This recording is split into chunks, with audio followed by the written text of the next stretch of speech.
The first thing I felt was freedom. When I arrived here, I could finally breathe. Alexander is beginning a new life in France. He arrived here after fleeing Russia's army.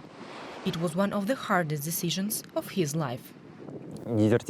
Desertion is considered betrayal, but in this case, it's the only right choice. A criminal case will be opened against you, your house will be searched, your mother questioned, you are unlikely to come back to Russia in the nearest future. But it's much better than being killed or to kill.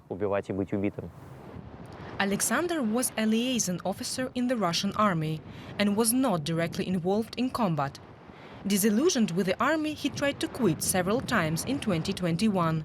He was deployed for one final military exercise in February 2022. On February 4th, we arrived in Crimea for military exercises, and on the 24th, Russia invaded Ukraine, and my brigade, including me, took part in this invasion. Half a year later, he managed to leave the front line and flee.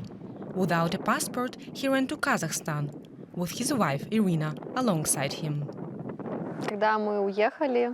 When we left, it was very scary.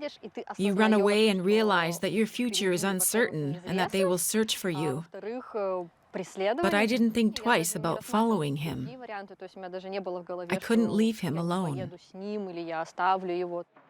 Since the beginning of Russia's full-scale invasion, more than 3,000 soldiers have left its army, according to a group called Go By The Forest, which helps deserters flee the country. Many, like Alexander, left for Kazakhstan.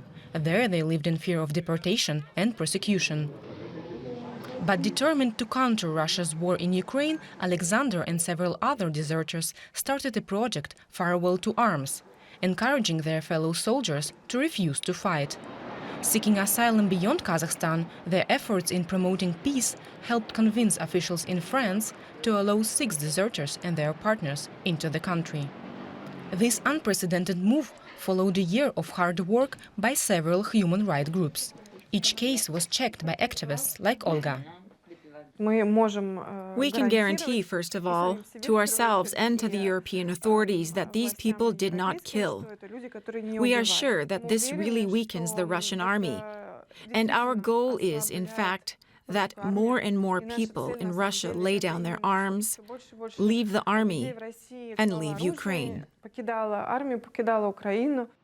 Here, in safety, Alexander and Irina plan to advocate for others who are still hiding. It's just a drop in the ocean, and I hope that this precedent will open doors for other deserters.